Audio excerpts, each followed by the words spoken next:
వైశాఖ పురాణం 6వ అధ్యాయం. జలదాన మహత్యం. జలదాన మహత్యం.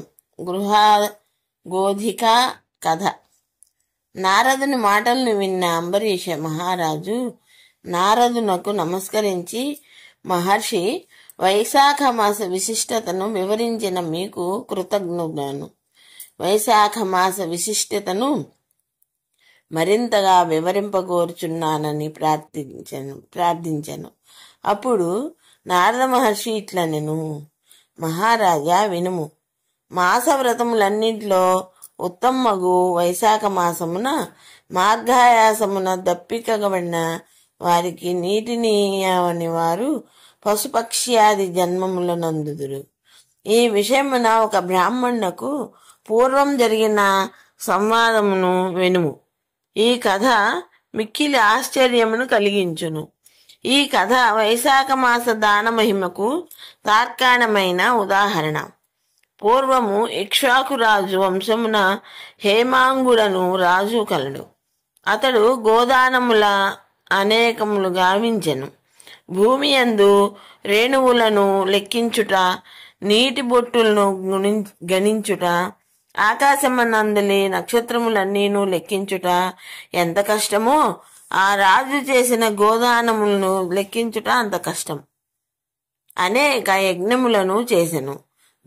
గోదానము, భూదానము, తిలదానము మున్నగు దానములను కూడా లెక్కింపరాని అంత సంఖ్యలో చేసి చాలా మంది బ్రాహ్మణులను సంతోషపరిచెను.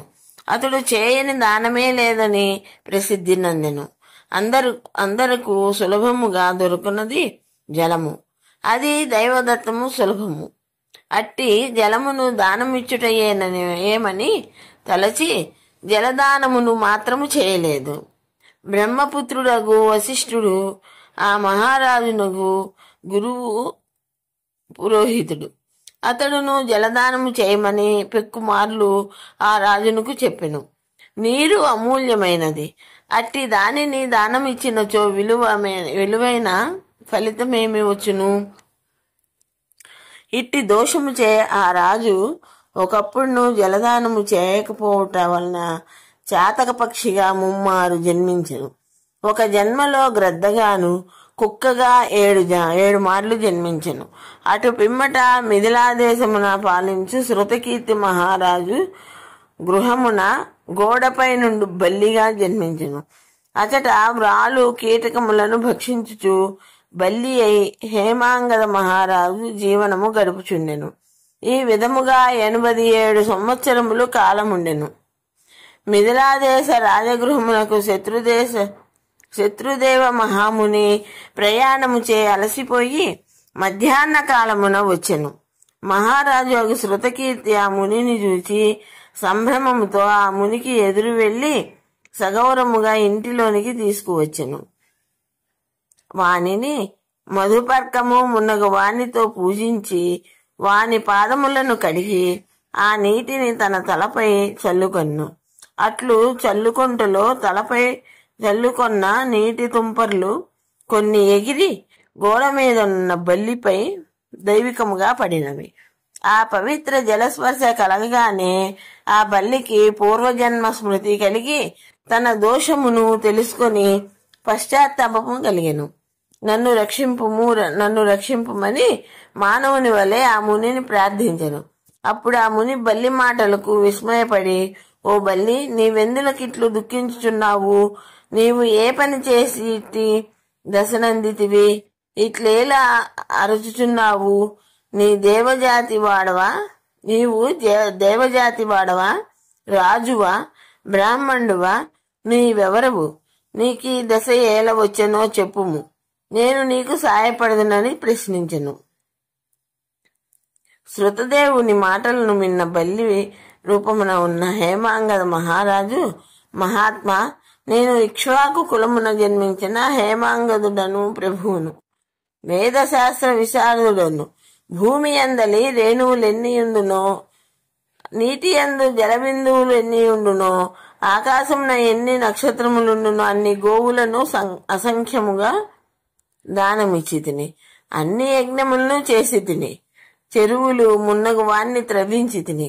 నేను చేసిన పాపమేమియో నాకీ జన్మ ఏల కలిగనో ఎరుగుజాలను.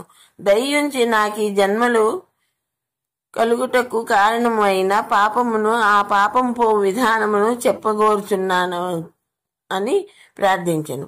శృతదేవ మహాముని హేమాంగదుని మాటలను తన దివ్య దృష్టితో పరిశీలించి ఇట్లనెను. రాజా, నీవు శ్రీ మహావిష్ణువునకు ప్రియమైన వైశాఖ మాసమున జలమునెవరికి దానమియ్యలేదు. జలము సర్వజన సులభము, దానిని దానమిచ్చుట ఏమి అని తలచితివి. ప్రయాణమున అలసిన వారికి జలదానమైనను చేయలేదు. వైశాఖ మాస వ్రతమును కూడా పాటింపలేదు. హోమము చేయదలిసిన వారు మంత్రపూతమగు అగ్ని యందే హోమము చేయవలేను. అట్లుగాక బూడిద మున్నగు వాని యందు హోమము చేసిన ఫలమెట్లు కలుగును? అట్లే నీవును యోగ్యుల వారికి దానమియ్యక అయోగ్యులుగా వారికి దానములు నిచ్చితివి.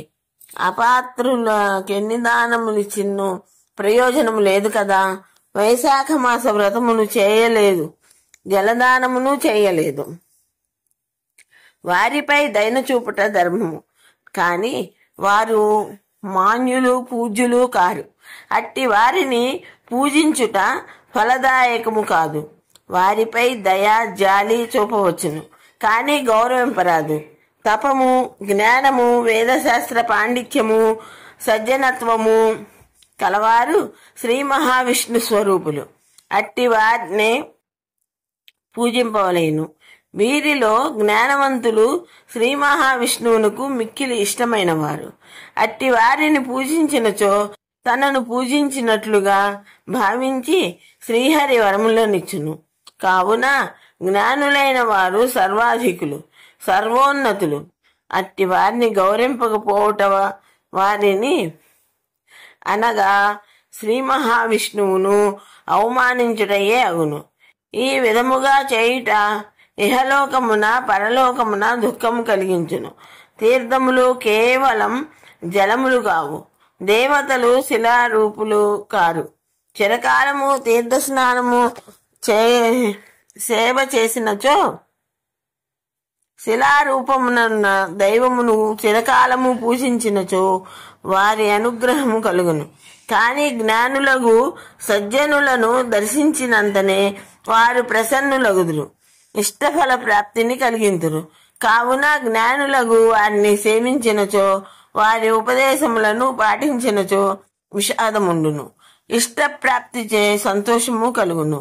అమృతమును సేవించినచో జన్మ మృత్యువు, ముసలితనము మున్నగు వాణ్ణి వలన బాధయుండదు, అమృతత్వ సిద్ధి కలుగును. హేమాంగద మహారాజా, నీవు వైశాఖ మాస వ్రతము ఆచరింపలేదు, జలదానము చేయలేదు, జ్ఞానులకు వారిని సేవింపలేదు. కావున నీకిట్టి దుర్గతి కలిగినది. నీకు ఈ వైశాఖ మాస వ్రతమును ఆచరించి నేను సంపాదించిన పుణ్యమును కొంత నీకిత్తును. దీనివలన దుర్దశ శాంతించుటకై భవిష్యద్వర్తమాన కాలములలోని నీ పాపములను వాని ఫలములను పోగొట్టుకొని విజయము నందగలవు అని పలికి శృతదేవ మహాముని నీటిని స్పృశించి బల్లి రూపమున్న హేమాంగద మహారాజునకు తాను చేసిన వైశాఖ మాస వ్రతములోని కొన్ని దినములు పుణ్యమును దారపోసెను. ఆ పుణ్యఫలములను పొందినంతనే హేమాంగద మహారాజు బల్లి రూపమును విడిచి దివ్య రూపమును పొందెను. శృతకీర్తి మహారాజునకు శృతదేవ మహామునికి నమస్కరించెను. వారి అనుజ్ఞతో శ్రీహరి పంపిన దివ్య విమానమునెక్కి పుణ్యలోకములకు పోయెను. దేవతలందరూ హేమాంగదుని అదృష్టమును మెచ్చిది.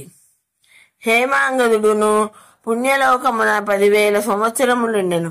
దివ్యలోక భోగములను అనుభవించెను. అటు పిమ్మట ఇక్ష్వాకు కులమున కాకుత్స మహారాజుగా జన్మించెను. 7 ద్వీపముల భూమిని సజ్జనులు జ్ఞానులు మెచ్చునట్లు పరిపాలించెను. శ్రీ మహావిష్ణువు అంశను పొంది ఇంద్రునికి స్నేహితుడై ఉండెను. కులగురువగు వశిష్ఠ మహాముని ఉపదేశమును పాటించెను. వైశాఖ మాస వ్రతమును సంపూర్ణముగా ఆచరించెను అని నారదుడు అంబరీషునకు వైశాఖ మాస వ్రత విశిష్టతను